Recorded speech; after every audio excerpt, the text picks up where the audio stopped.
give you guts, and I can't give you heart. You will walk back on this campus forever, and they'll say, what about you? You play this game for moments like these. You live for moments like these. I said, are you strong? They said, I'm strong if you strong. And I said, we strong then. Them boys ain't work how we work, they ain't feel how we feel, they ain't cry how we cry. The circumstance doesn't define you. Your response does. So go respond to every situation. That's your mental toughness. You deserve these moments here. This is as good as it gets. This is college football. It's about that time. Just a couple of weeks until week 0 of the college football season. But until then, we'll fill the void with the ACC football kickoff here at the Hilton Charlotte Uptown. Let's dive into Virginia's off-season. Head coach Tony Elliott and the Hoos agreed to a contract extension through 2030 following a program record 11 wins and an ACC title game appearance. With Chandler Morris out of eligibility, Virginia welcomes in a couple of quarterbacks with Power 4 experience, Eli Holstein, who we know from Pitt, and Bo Pribula from Missouri. And finally, Virginia opens up the season with a conference game against NC State on August 29th. That is in Charlottesville, no longer in Brazil. Let's send it to the press conference room where Coach Elliott is at the podium. And Coach, the podium is yours. I appreciate it. Year 5, wow. Time's flying. But on behalf of Dr. Williams, our athletic director, and President Beardsley and the Board of Visitors at the University of Virginia, I have to say it's an extreme honor to be up here representing our university and our program. Excited about the 3 young men that I have with me, which you'll have a chance to hear from them, and they'll be able to give you more details about how this upcoming season's team is coming together. But as I look at the sign that says built in the ACC, and one thing that I can say is Tony Elliott was built in the ACC.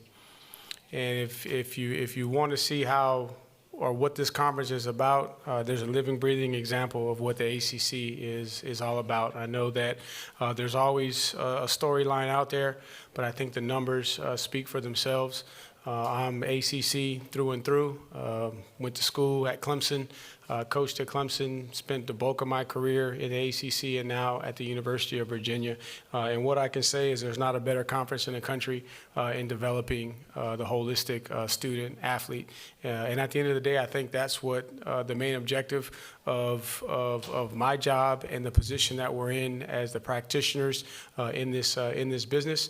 But man, I'm so proud to be a part of the ACC, and I think if you look at the strength of our conference from top to bottom, the numbers will tell you with the amount of 8-win, 9-win, and 10-win teams that we had last season, the record in the postseason, the willingness to play one of the toughest non-conference schedules in the country, and that's not just this coming year. That's been the last several years in a row. So if you need any living, breathing examples of what the ACC is all about, I raise my hand and I volunteer for that job. About this coming year, man, extremely excited.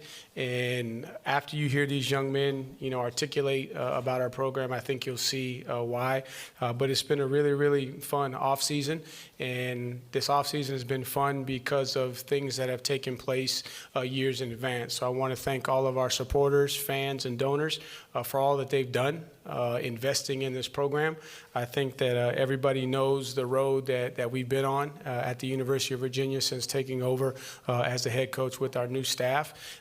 Grateful for all of the adversity that we went through in the early stages of building the program, but more thankful for just the commitment of the staff, commitment of the players to the vision. And so what we were able to experience last year was just that vision coming to life, but it's not possible without the sacrifice and commitment of the fan base, the donor base, the administration, our players, our staff 2-3 years ago leading up to where we are today. Now, the biggest challenge for us going forward is sustaining that excellence, right? And from day one, I talked about, and Mikhail can tell you and Cam can tell you, I talked a lot about early on in their career about handling success, even when you couldn't see the success. even when there was only 11 wins in 3 seasons, I was talking about managing success, because I wholeheartedly believed that one day we would be in a position where we're coming off of a historic season like we did last year. So excited about this new group. You know, we added 46 new guys to our roster, 31 through the transfer portal and 15 through the high school ranks. And these last couple months has really been about the team coming together, taking the coaches out of the equation and letting the players naturally bond together to create the chemistry needed to become a successful team. My desire for this upcoming season is that what you see is who we are and what we say our identity is, and that's a fit football team, fast, intelligent, tough. So I'm excited about the opportunity for you to hear from these outstanding scholar athletes, because at the University of Virginia, we're very particular about the words that we use, and so we refer to our young men as scholar athletes because, again, what I believe makes the ACC the best conference in the country is that we have a holistic approach, that we're doing it the right way, that we're competing for championships on the field, but more importantly, we're competing for championships off the field. So with that, I'll open it up for questions. Coach, thank you. We're going to go right side, 4th row, young lady right in the middle. So we will get it down to her, and then we'll knock out as many questions as we can throughout our time with the Cavaliers. Katrina Sacken, Sports and Culture Media. Coach, how are you? Good. How you doing, Katrina? Good. You've been quoted as saying that your vision for this UVA program was to become the model program in college football. And you got up here just now and you said 5 years. Wow, time is flying. Where do you envision this program as you've talked about sustaining excellence? Yeah, so that vision from day one was to become the model. Now remember, that was 4 years ago. And so the landscape was starting to change, but now it's completely different. But I still think the vision holds true. And what I mean by being the model is that, man, we pursue excellence in all that we do. So we want to be, first and foremost, the best human being that we can be. Then we want to be the best student that we can be. Then we want to be the best family member, friend, football player, person in our community. Everything we do, we want to pursue excellence. That doesn't mean perfection. So we talk a lot about building champion men, right? And all of us have opportunities to win championships daily. It's just all about perspective. And so that's what my vision was, to create a program that on the outside looking in, you could say, you know what? Those folks over there at Virginia, man, they got the right compass, they're doing it the right way, and they're having success on and off the field. Now, to answer your question about where do I see us going, it's just sustaining, that excellence. Now, does that mean that every season is 11-3, right? I can't predict that, but what I hope is that every season we're maximizing the potential of what that team has, and then we're also maximizing the potential of what each individual scholar athlete has within our program. Coach, follow the center aisle up, 4 rows to your left. Hi, Coach. Gatsby Good with Tiger Vision. You just mentioned maximizing potential. You guys are coming off a great year with great momentum. How are you going to keep your players hungry once they've done and experienced success already? Great question. That's the key, right? And so as I mentioned earlier, it's about handling success. And I think the way that we have to do that is we have to acknowledge what we were able to accomplish last year. But we have to have a very clear understanding that what happened last year doesn't automatically carry over to this year, and you're not entitled to having that same level of success on the field. It's all about the input. And can we carry over the commitment to the process? Not focusing on the results of last year, but the commitment to the process, can we carry that over and keep the blinders on and stay focused on the things that make you successful? And what is that? That's just really your commitment to doing the little things, and then finding a way to improve upon the things that you're already good at, and then acknowledging your weaknesses and attacking those and improving those. So that's really the approach. I know that's kind of maybe a cliche answer, but that's really the approach that we're taking. Coach to the right side, 2nd row. Jack Lowe, Cavalier Connection. Good to see you again, Coach. Can you just speak to the amount of progress this program has made since the tragedy many years ago, and just how far this program has come, how far you have come as a coach since that day? I like just examples. And when I look over to my left, I see Cam Robinson and Mikael Boley, and I also see Bo. And Bo has come kind of after the fact and said, you know what, we'll carry that burden with you. But Cam Robinson came right after that happened, and he's still here today, right? And Mikael Boley came right around that time. I think you were there for when it happened, right? So he was a part of that. And they're still here today at Virginia. So I think that just speaks to the environment that tragedy has helped us to foster, to where young men want to stay and be a part of it. They believe in what we're doing. And there was a time where progress in football wasn't the focus, right? Immediately after the tragedy, the progress was just making sure that these young men were mentally healthy enough, not just to play football, but just to cope, with the daily rigors of being on grounds. And now we're talking about kind of where we are as a program and the opportunity to sustain success. So I think you got living, breathing examples here today of just how far the program has come. And then when you come on grounds and you see the new facility and you see all the investment that's been made in Scott Stadium, it's just a testament to the commitment of, like I said, our administration, our donor base, the fans, everybody to just keep, instead of letting the tragedy define us, it developed us, and now we're continuing to progress. Coach, left side, first row. Coach Seth Saunders with the Preferred Walk-On Show. You began your career as a walk-on, so you understand better than most the opportunity that presents for players and for the program itself.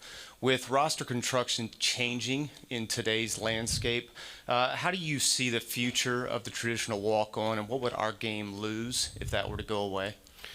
Yeah, that's a great question. I think first and foremost, just the stability. We need the stability to know what our rosters are going to be, what our roster numbers are going to be. And once we get that set, then I think we'll be able to figure out how to incorporate that. I think the demographic of the walk-on is still a part of your program.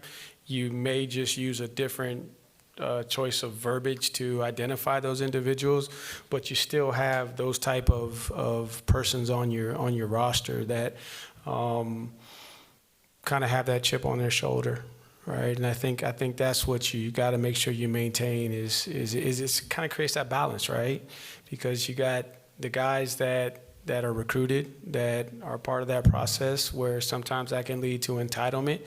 And then you have that group that had to get it the hard way, right, that had to earn it, that those individuals interacting with each other on a daily basis helps both sides, right? They learn about each other's experiences, and then they grow together, and ultimately it produces, effective leaders in the future. So I think once we know exactly what the model's going to be, I think we'll get back to kind of maybe having a little bit more of what we were used to, but it may just have a different verbiage associated with it. Coach, right side, fourth row, sort of in the middle. Hey, Coach. Tony Siracusa from Last Word on Sports. When we spoke to you the day before the conference championship game, you were able to be very introspective about the journey and the path.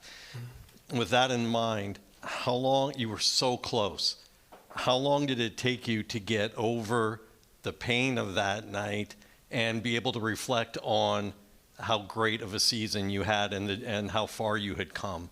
Right. I think I go back to an experience that I had in 2015, and I remember coming off the field in Phoenix and just lost the national championship.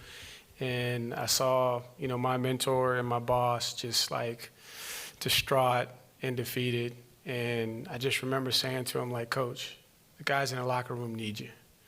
Like, they need you. And they did. And so I remember that, and I don't know if Cam and Mikhail remember it, but I was pretty upbeat, positive in the locker room after the game, right? Because I knew that this was going to lead to something better in the future. And so I had kind of flipped the switch, pretty quickly. And then I also got the question earlier today about the what ifs. I have not even thought about the what ifs. I knew that had an opportunity to develop us as a program that night in Charlotte. And I think the guys were able to quickly flush it. And that resulted in us being able to go out and win the last game of the season, which is one of our team goals. So, I'm focusing on the future. I've learned not to do the what if, wish I would have, because that that agony and that regret it'll eat you up inside. Coach, thank you. You and Mikhail can switch spots, and we'll spend some time with our scholar athletes here in the last 15 minutes or so. Time to trade places. Coach going to take a seat. Players now taking the podium. We will hear from those Cavaliers coming up after the break as we continue live here from Charlotte for ACC Kickoff.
Charlotte? Let's check in with the guys from Charlottesville. Bo Pribula, the transfer quarterback from Missouri, taking the stage to speak to the media. Take a listen. Right there at the aisle, right in the middle.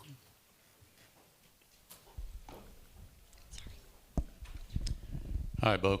Bob Gillespie, StraightUpSports.net.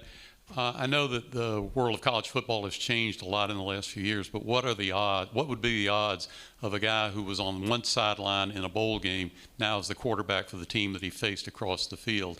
And along those same lines, did any of that play in your decision to go to Virginia? No, I don't know what the odds are of that, but no. At the time that I was in the portal, I had zero idea that I would be headed to Virginia at the time that they played Missouri, but. You know, I think it had a little bit to do with it. You know, more so, not just, you know, beating my previous institution, but I think just, you know, that's a huge bowl win for a program like Virginia. That's their 11th win of the year, and I think just the general, you know, direction of the program and where it was going and where it's headed under Coach E, I think that was definitely, you know, something that caught my eye. Bo, right side, second row. Jack Lowe, Cavalier Connection. Bo, how have you adapted so far, you know, through spring camp, getting to fall camp, adapting to Coach Kitch's offense and Coach Elliott? It's been great. You know, since the day that I arrived at Virginia, Coach Kitch, offensive coordinator, has been super collaborative. probably the most collaborative I've been around as far as a coordinator. He's always kind of picking my brain and vice versa. Just the other day we were, in the QB room drawing up different plays that I ran in the past that I've been comfortable with. So he's great from that aspect and always, try and find ways to make me more comfortable. Bo, first row, right side. Bo, Dan Tortora, wakeupcalldt.com. York, PA, your hometown. Just what you can say about putting Pennsylvania on the map, specifically your hometown, and what people should know about Northeast talent that doesn't always get the credit it deserves. Pennsylvania, man, blue collar. I'll tell you what, I say this a lot, but I'm a quarterback, but I'm also a football player. I like to put my head down and put my face into things and be a fiery competitor. And I believe that comes from growing up playing football in Pennsylvania. You got to be tough. Bo, from the podium, a bit of a follow-up to that. Your older brother is a collegiate quarterback as well. Describe that relationship and that tie to being a signal caller with him. That relationship is huge. So my brother, he played quarterback at Delaware and Sacred Heart, and just having a really good Division I quarterback as my older brother was probably one of the biggest things in my development throughout high school and the younger ages, just because he's just taught me so much. He's a really smart dude, and I just soaked up everything and every piece of advice that he had to give me. Bo, follow the center aisle up just to the left. Connor Arthur, WDBJ7.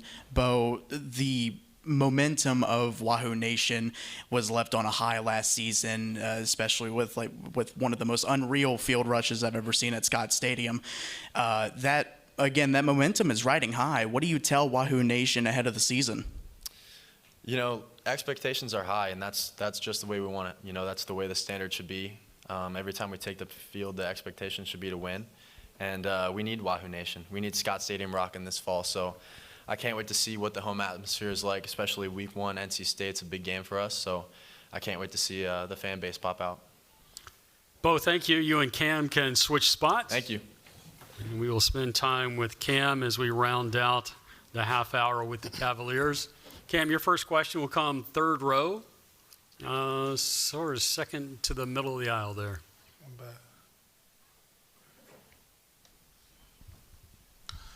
Cam, TJ Wilkerson from PBJ Productions.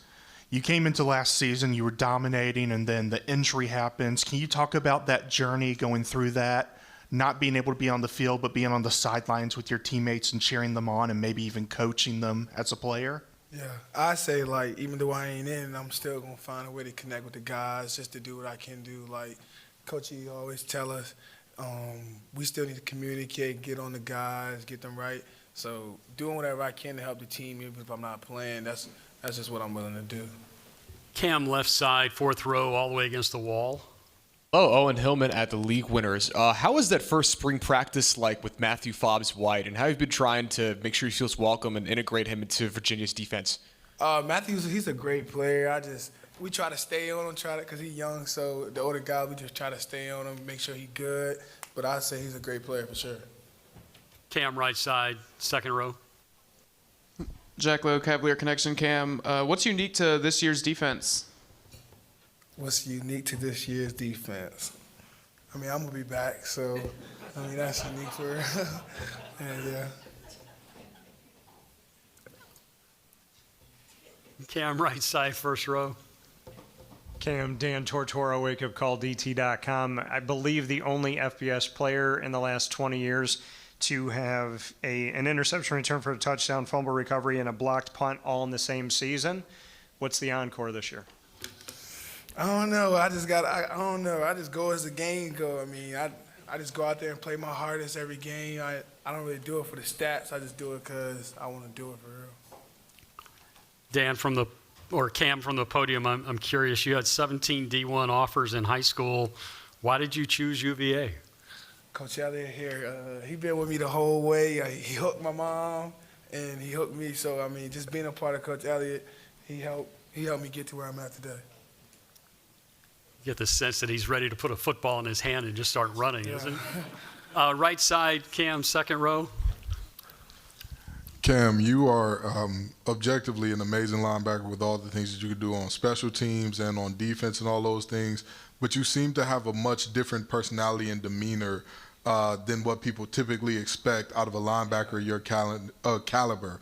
Why is that? And kind of tell the fans who you are a little bit. Yeah, I mean, as you can tell, I'm goofy for real. Like, I just always been like that. I just love ball. It's like when I put that helmet on, all that goofy go away. It's just, I got one goal, and that's to do my job. If we were to end on one podium, this is the one we end on today, which is perfect. Left side, fourth row. Owen Hillman at the League Winners. You were a standout athlete in football, basketball, and baseball in high school. If you didn't choose football, which sport would you choose between basketball and baseball? I would have played baseball. My brother played at ODU shortstop, and then that was his sport. I mean, I always had football, so I try to let him have baseball because he was good at it. Yeah. Any other questions for Cam? Cam, let's do this. Can you give us one more big smile for the photographers, please? You bet I got y'all. Cam, thank you. UVA, good luck this season. It is day one of ACC Kickoff. I think we can crown our media darling. That is Cam Robinson. And I know Tony Elliott is happy to have him back on defense for another year. You can't help but laugh.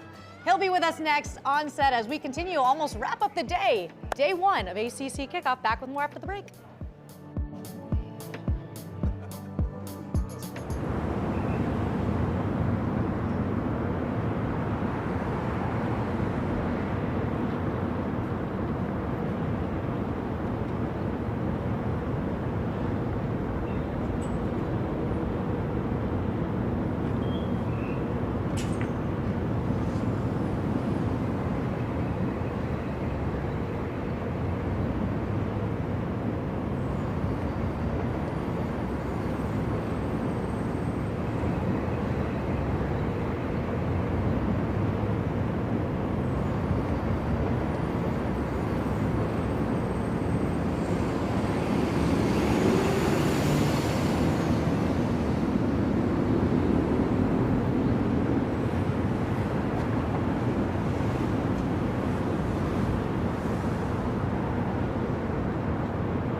Is headed to a college town near you.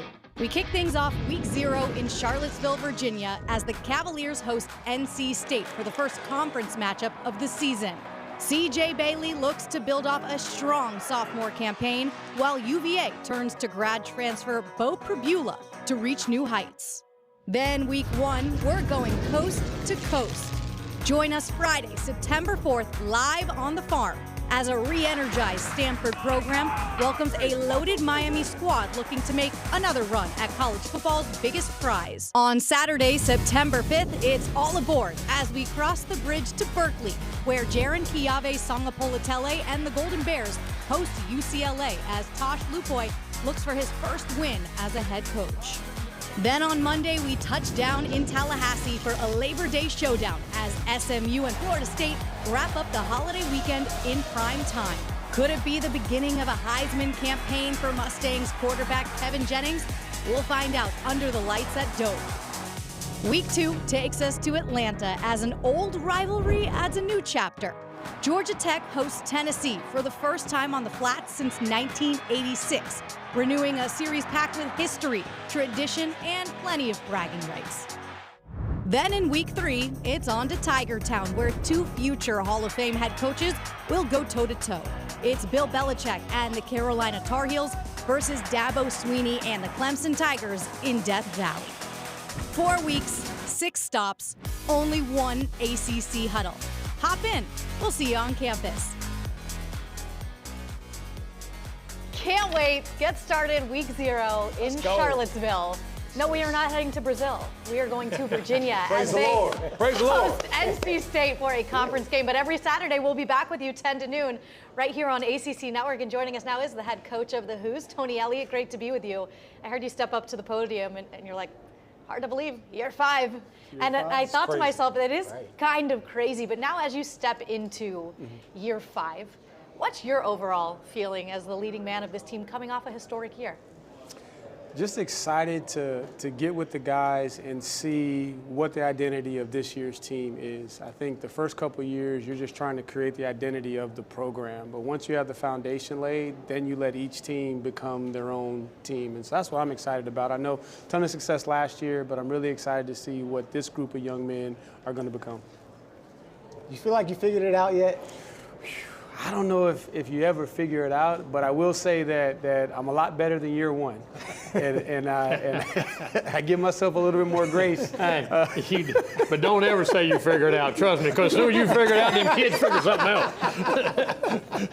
So from year 1 to now, like, were you more comfortable or what do you understand better? Yeah, I think I take myself less seriously, meaning that I don't try to micromanage. I'm trusting the folks that I've empowered to do a job. I think with the consistency that we've had on the staff, we understand each other well, and now I can focus on the areas where I think I can really impact the program, and obviously I got to set the direction, but more conversations with players, more one-on-one time with coaches, developing staff. I think that's where I'm able to get better as opposed to just trying to do everything to establish the order. Now I can allow folks to do their job, and then I can pick and choose the areas where I need to intervene. Coach, you talk about the great success from a year ago, and obviously one of the best seasons Virginia's ever had, and you guys orchestrated that. And we had the privilege to be with you a couple of times last season, and I just think back to that Virginia Tech game, and you letting me be in the locker room and hearing your joy about welcome to the 10-win club, and that's rare air. But now you're going to go do it again. Now you want to build on that again. How do you know what you did, but have that windshield mentality and expectations of this is the standard now? Yeah, so from day 1, I've been talking about today, meaning that I've been trying to prep the staff to understand that it's not about chasing success, it's about handling success. And so as we've gone into this year, we don't reinvent the wheel. Let's figure out the areas we need to get better, and then let's have a greater commitment to the details of what we say is the process for our program. So that's really what the focus has been, and I know it seems like it's been 2 years since the end of the season. So I'm anxious to kind of get all of that behind and get to work on, like, can we handle success, and do we approach practice the same way? Is there an appreciation and a hunger for this team to be a part of that 10-win club? or does this team approach it like, oh, well, we're entitled to it? And that's kind of where I'm focusing and ready to get back to work and make sure that I stamp out the entitlement and just recommit to the process. And you make a good point, because I always said when you have success, you say, okay, we did this really well, and these are a few things. If we can just improve on them, we can be super. All of a sudden, you start working on all the things you did bad, and you don't work on the things you do as good, and all of a sudden you don't do them as good. You know what I mean? And that's maintaining success. I always tell people that, and they look at me like I'm crazy. What are some things you were proud of that you did last year that you guys, you got to maintain this year that you have maintained so far? Yeah, and that's a great point, and it's different because I got 46 new guys. Yeah. So a lot of the things that I may have done well, those guys are no longer there, right? So I think the things that I thought we did well is the way we got on the field and before the first snap, how offense and defense left the sideline, how we jogged off the field, right? How we kept the locker room clean, like those little things, because those are program things that people don't Flush the understand. toilet. People Flush just the don't toilet. understand. Flush the toilet. I asked him, but people just don't understand Right. how you do anything's how you do everything. That's right. That's right. So. Coach, so protecting the culture, but then you bring in a new quarterback. What were you looking for? You brought in two that those guys needed to have to fit Virginia. I think the first thing with both Eli and Bo is that they had experience and they've competed and been successful at the highest level, right? Then also looking for a guy that was really looking for an opportunity to improve, not just the next opportunity. And then a skill set. Obviously, if you look at us and what we do offensively, we got a lot of flexibility, but we like guys that can win from the pocket, but then also when the play breaks down, they have the athleticism to be able to move around. And I think Eli doesn't get the credit that he deserves as an athlete. I think maybe some systems that he were in didn't highlight that, but you could see that he's got enough of the ability to be a game changer with his legs. You already knew that existed in Bo. So really that's what we were looking for, guys that were hungry, not just looking for another stop, but looking for somewhere where they could go and compete and improve within our system. I think it was, go ahead. I'm just curious, who do you talk to? Because last year you had Chandler and you had experience with him, so you know him. Who are you talking to find out those little details about a quarterback's work ethic? Yeah, that's tough. So obviously you want to call the other coaches that you know in the profession, that you have a relationship with, and you'll use all the coaches on your staff to pick the brains of the people that are around him. So you may have your coordinator calling the coordinator and the position coach. Head coach may call the other head coach to find out those details, just to make sure. And then you talk to the young man, you talk to the people around him to try to pull out, like, okay, what is he looking for? Well, what does he own, right? What does he recognize he has to improve? And those are the things you try to find out. Coach, you bring in two guys. You mentioned both of them. I know Eddie brought it up, but I saw something earlier. It looks like Prabula is going to maybe be the starter. Is there a plan to play both? Is he the leading guy? Yeah. Like, how do you handle that situation? Because you've had experience with two quarterbacks. So been here before, where going into the summer, you had two guys still battling. So we felt like we had a body of work to be able to make an evaluation of where we were. And so then I notified the team once they got back that based off of the competition and where we were, the decision was that as of right then, Bo is QB1. Right, but we're still going to continue to compete once we get on the grass, right? So this is just kind of the order we're starting in, just so we have some direction in the locker room over the summer. Yeah. But just like every other position, man, you got to compete, right? So we're going to keep that competition open. And it wasn't like it was just a flat-out runaway, man. It was competitive. Both quarterbacks will tell you, man, it was a competitive race, and they both had good days and also some opportunities to improve. And sometimes you have those springtime heroes. I say that. Those guys that play well in spring, we've all been with them, and all of a sudden fall comes and numbers on the scoreboard become real. Right. It changes everybody. So you got to be careful. I think that's a great way to handle it. But I'll tell you the other part of your team last year, your receivers were really good last year. How replacing those guys, and how's that process and how's that coming? That's tough, because you had Trell, who had been in our system for a couple years and was really starting to come into his own. So you hated to see Trail transition on, and then obviously the situation with Jamal was very difficult for us as a program. But we got a lot of young, talented guys, and then we were able to find some guys in the portal. The biggest thing with them is they're just going to have to grow up on the job, right? You would like to have some veteran guys that you know, especially with new quarterbacks, but we just don't have that luxury. But also, too, I think what you're also going to have to lean on is the experience of the offensive line and the depth that you have at running back to take a little bit of pressure off of the wideouts early on until they can kind of get their playing legs underneath them, so to speak. How's it been different for you recruiting with the recent success? You know, you would think that it would be, easier, but man, it's hard for everybody to recruit nowadays. I don't know what the perception is out there, but like it's hard in this day, and it don't matter who you are, just because the landscape is different, and young men have so many different options. And I think you don't have to chase a logo anymore, so guys are willing to go to different spots. So it's not easy. Like, hey, we come in there and drop the mic. We won 11 in the ACC championship. Come to Virginia. It's like, well, that's nice, coach, but tell me about the total package. I need to know everything about before I make this decision. So I think walking into high schools, there's a much better reception because a couple years ago it was a vision. Now there's proof of concept. So they can be like, oh, well, this is what he said it was going to kind of trend to be in, and now we got proof of concept. So I think it's a little bit easier with the high school guys, but with the portal guys, like, they're making business decisions, right? And so there's factors that are maybe not the same as what it would be recruiting a high school kid. And you mentioned it's hard, and I understand that, but you guys have done an exceptional job at not only talent acquisition, but developing that and identifying, okay, this might not be a guy that's going to get offered by Ohio State, but we see something in him. He's going to come here and do really well for us, and I think you've done a great job of that with your offensive line. A lot of those guys back. A lot of those guys are old, and your team is old. How do you expect that to transition this year, having a lot of those guys who maybe some of them got hurt be ready to go up front? I think the key is fit and staying committed to who fits your organization and not getting caught up in who's offered who, because we have a unique experience and a unique environment at UVA, and we sell that as a competitive advantage for guys that are looking for that experience. So we got to be selective in the guys that'll be successful just in the environment outside of football.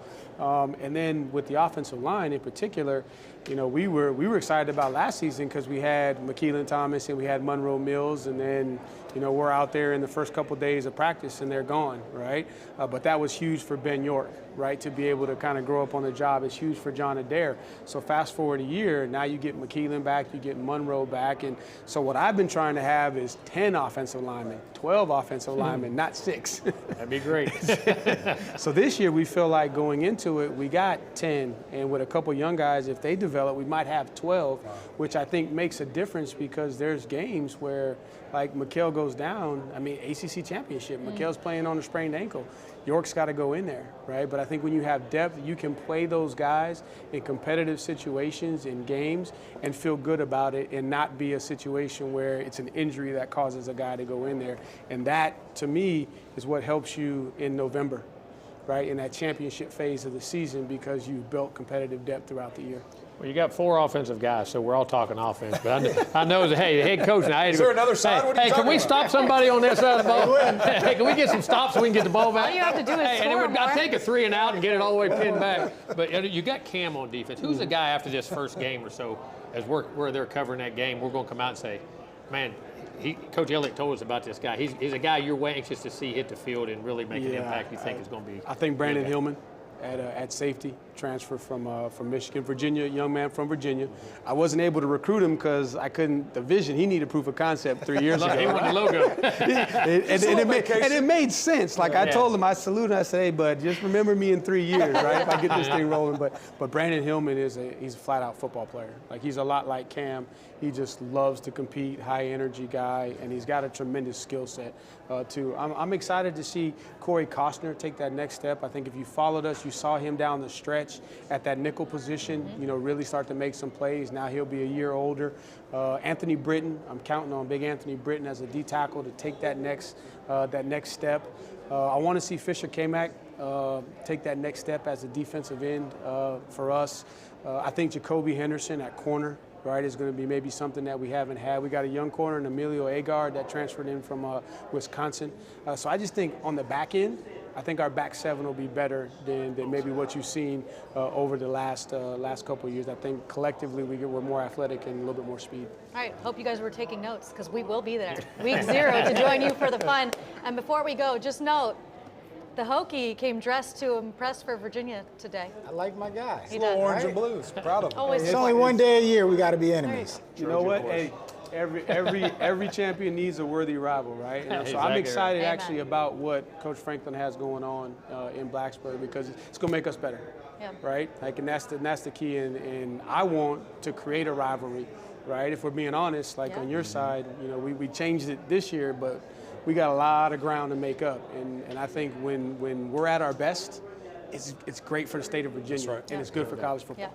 So Good things happening in the Commonwealth, and a big credit to you for that. Thanks, Coach Elliott. Can't wait to see you soon. Couple weeks. They start camp, next week because of week 0. Week and a half, which is crazy. All right, we're going to put a bow on this day 1. Let's talk about some of these transfer quarterbacks. We just talked about Bo Prabula and Eli Holstein. Who else has potential to make an impact immediately in the ACC? We'll finish up here live from Charlotte.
This is just the way that it is now, folks. Transfer quarterbacks all around. You get one, you get one, you get one.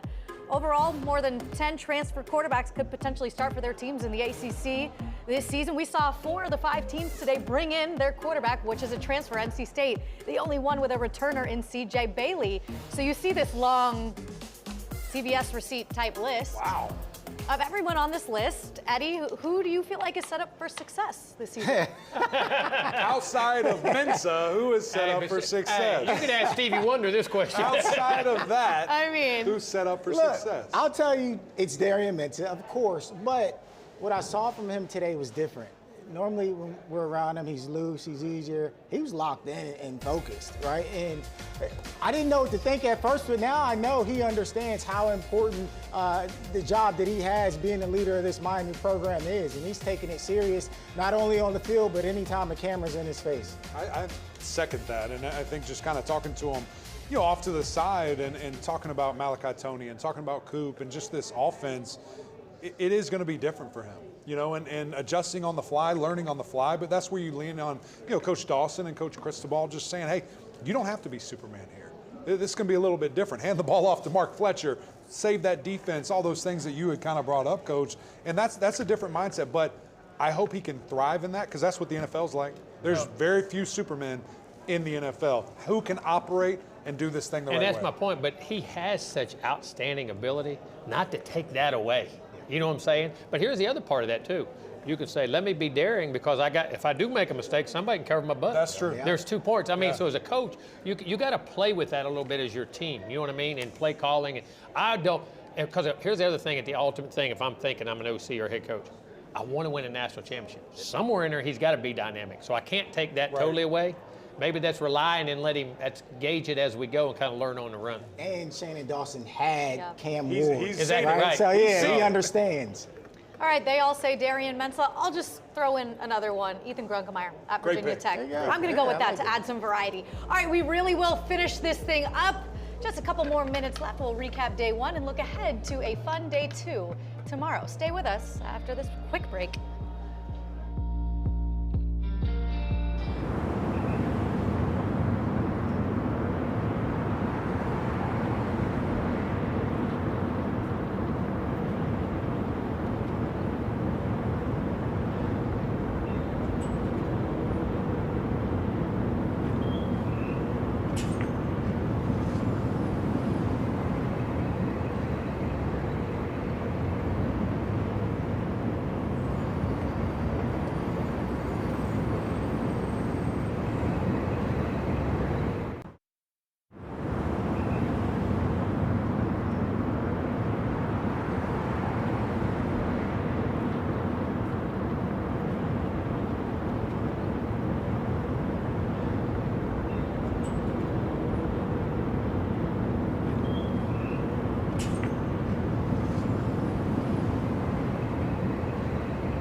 Is here in Charlotte. You like Charlotte, don't you? I do, yeah. Happy to be back here. Do you think you could land a plane? No. Shout out to those guys. Probably life or death. Who knows? I've never been put in that position, but shout out those guys. I know that's probably hard. How's it been throwing a deuce so far? And how is he unlike any receiver he's shaking his head. He's shaking his head. You're probably coming out of here as the preseason favorite in the ACC. You're not very happy about it, are you? Well, that and 25 cents will get me a cup of coffee. That means absolutely nothing. You have to sing a song, word for word, bar for bar. Can't miss a lyric. What song? Life is a highway. Okay, got to write it all night long. I'm going to give you a little pop quiz. Do you know your stats from that game, Coach? Oh, you better. They can't have been good. Here's the stat. We won. That's all you need to know. I'll give you one last second. 10 seconds. 9, 8, 7, 6. Oh! Hey, no, it fell off. It fell off. Really fun day one. As we now look ahead to day two, we got 6 teams: Clemson, Georgia Tech, Virginia Tech, Louisville, Syracuse, Boston College. Good day. Your overall thoughts as we head into tomorrow? Well, just excited to see these guys. Yeah. You know, I think Coach said it early. Who knows what's going to be after Miami? And it's wide open. Hopefully we get a little, some tips and tricks. Who's that going to be? Yeah, I'm excited to see Coach Franklin. Yeah. And then also hear what Dabo has to say. Me too. You're right. I mean, you got Dabo bringing Clemson back, new coaches there, and you got some other. I mean, Louisville, can they take that step and become who they can become? All right, we got a special coming up 7 o'clock here and E2 ACC Huddle Kickoff Special. Tune in. We'll see you tomorrow.